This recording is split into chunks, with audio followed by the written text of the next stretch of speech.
Hey everyone, this is Mars. Happy holidays, Merry Christmas. It's really good to be putting out this video finally. I have things about Warplay and some tips and things that I think that will really improve your castle to share with you guys. I also will dip into some of the legendary researches and buildings that I think are necessary. Just a pack full of information video. Hopefully you guys find it helpful, and I'm excited to just hang out with you guys for a little bit. The new Warplay is out, and the thing I'm most excited about is they're now giving me one of my favorite heroes, Rafi shards, and they're giving them out on level 4, level 5, and level 7. And you're going to end up getting 5 shards total when you complete all 3 of those levels. So, for players like myself that have played Warplay for a ridiculous long time and hate it, I actually had accumulated a lot of Warplay tickets. So I ended up being able to get a ton, just a massive amount of Rafi shards, and allowed me to level him up to 100, and now I'm working towards getting him to 125 stars. So once he gets there, let's look at his preview stats. I'm going to be able to get him clear up to 55% buff on my attack and defense for my infantry inside my castle. So that's huge. Super excited about that. Anyone that is going to be defensive at all, I'd say really make sure that you're playing the Warplay, that you're available the 2 each time Warplay comes around, because that's 10 shards if you do it twice. 10 shards that you get. So focus in on that. If you have him, you're going to have a leg up, and you're going to be able to make better defensive battles. So really focus in on that, guys. So with the new addition to the Dragon's Challenge, it is easier than ever to get the Dragon's Blood. So they don't do the whole you have to repeat the quick play mode every Sunday anymore. Now you can just do quick mode. It's going to give you a considerable amount of rewards, more than I'm used to. In fact, I think that I averaged about 15 more blood each time I did it. So that's huge. Now they put some stipulations so that you can't complete it the last level unless you have all of your military buildings up to 30. So you now need to do that to be able to finish the challenge. I personally think that was a bad move on their part, but I see what they're doing. They're trying to get everyone to get up to at least level 30, push for the legendary. So I get what they're trying to do. They're trying to expand the game. They're trying to expand the gameplay. And that's only going to help them put out new product to us, because the easier and more of us that are up at that level, the more features they can release, which will keep players wanting to play and spend money. So as you look here, you do that one, and then on this last layer, you have to have your military buildings up to 30. But I'm telling you, you're getting more blood than ever, which means I think that they're going to be releasing new avatars pretty soon. Now, I don't know this for certain, but this is just a guess. I think that they haven't released one for a while, not since the archery avatar, and I think with the increase in dragon blood we're getting every single day, that's what they're moving for. So it's just something to keep in mind if you're working towards your 4th or 5th avatar. may want to hold out, may not want to just grab every single avatar. There may be new ones coming, and hopefully they're pretty sweet. Well, let's talk about a little bit of legendary. So with the legendary castle, you gain the Arcana Tower. Now, you're going to get some of the best research through the Arcana Tower, and it's actually not as resource intensive, but there's a catch. With each of these researches, you're going to need arcane stones. Now, arcane stones are not particularly easy to get. I started off with 43,000 or 44,000 arcane stones. That's the little purple stone that you see right there. And that did not last me very long. I actually went and used them mostly on my inventory to try and buff it up as much as possible. So, the thing that you need to really be aware of is they're very expensive, the stones are. So you gotta choose what you research very carefully.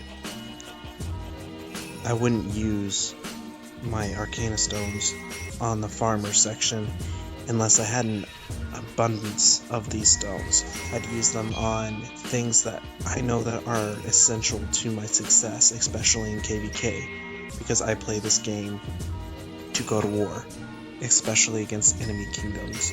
So I want to think about what researches are the best for my castle. Now, I almost always don't go for the specialty researches.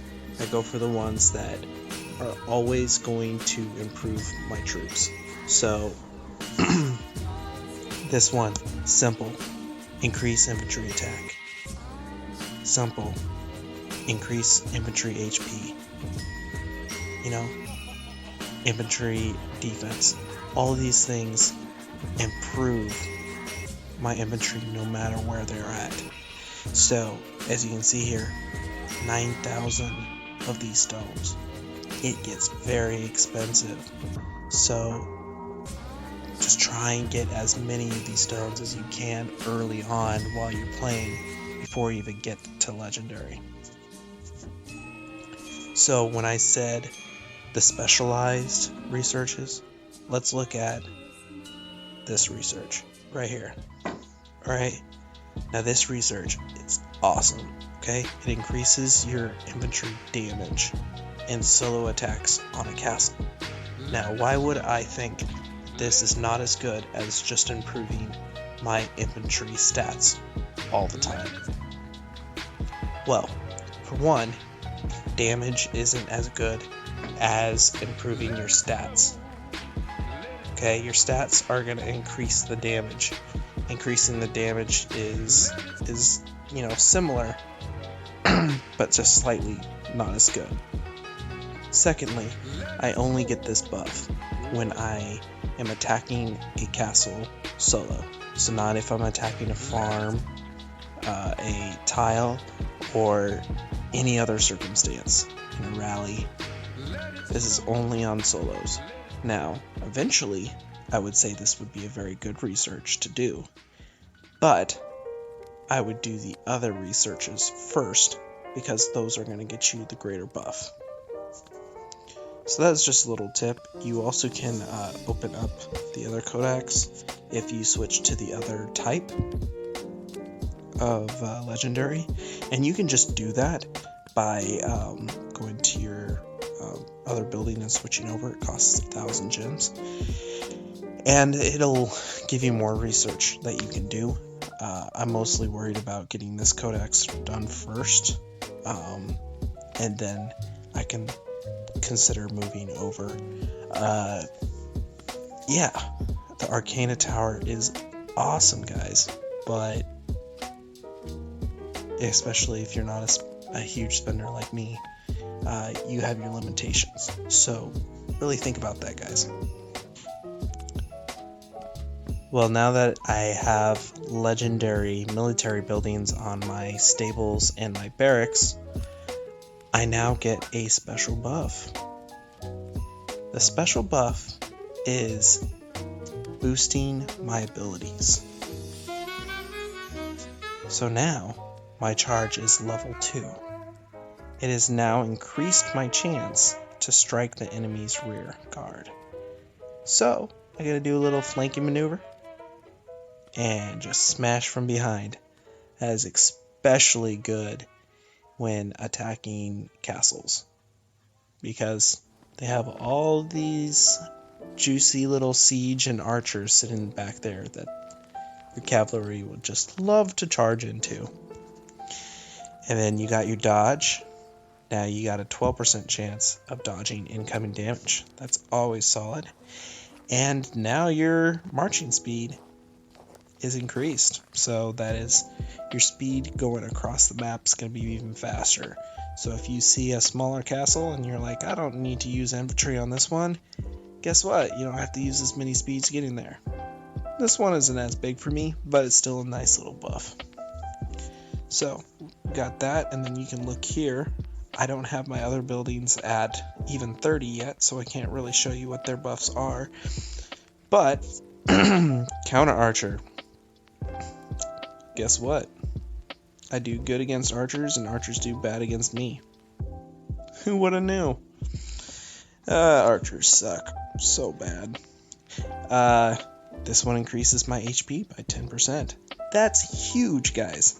Huge. I mean, I already have 615 HP on top of my already HP buff. So, that is just ton.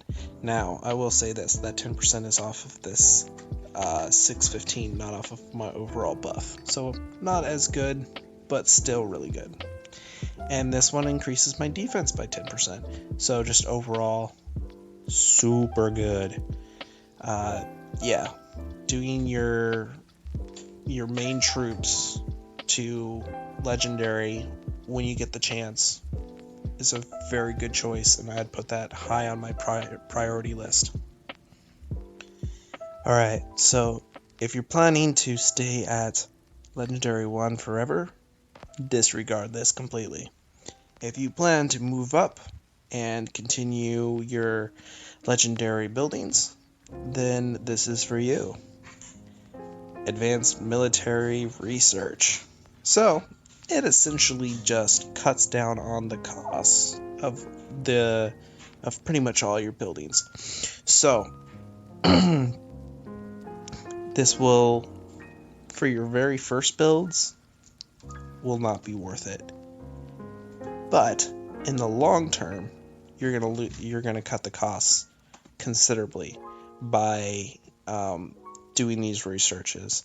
So just something for you to be aware of, that you can do this, and this is an option. It is not a short-term thing that's gonna really boost you way ahead of the game. It's a long-term, thinking ahead thing that you can do. And, they're not huge in the amount of resources that you need. They're actually pretty reasonable.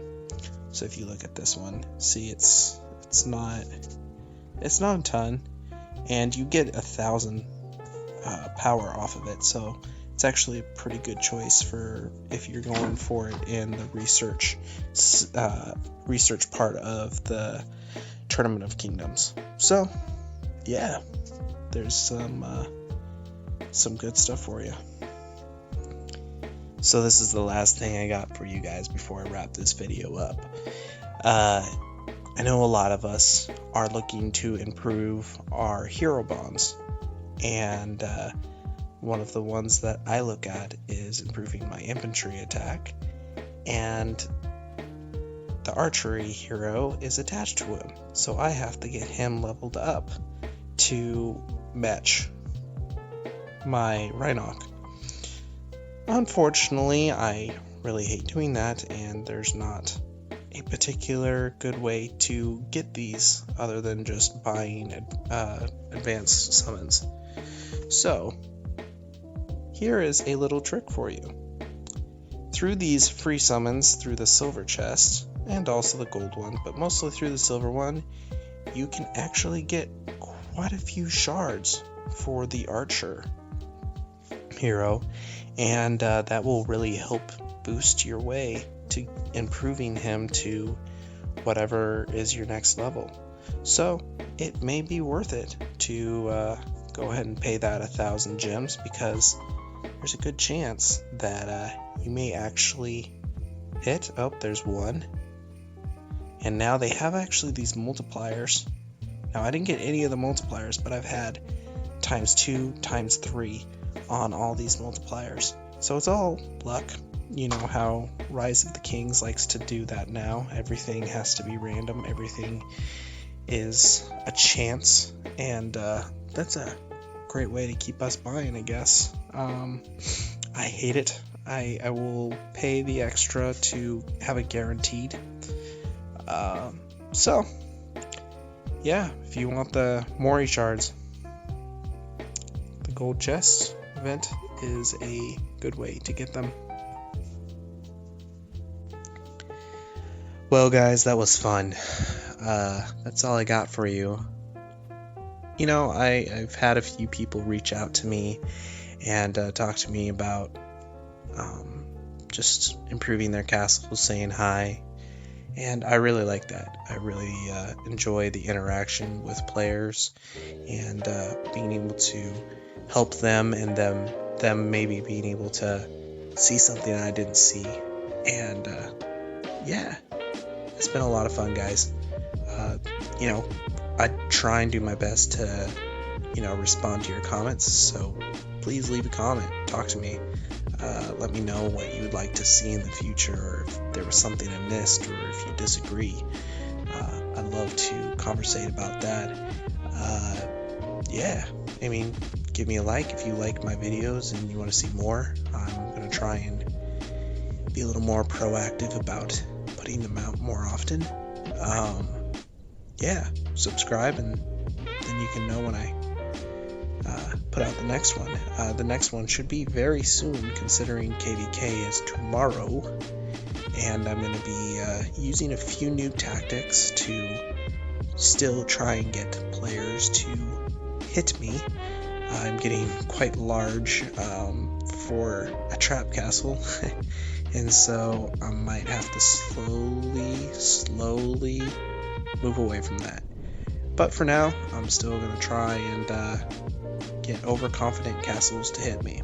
So, I'll see you guys later, and catch you on the flip side.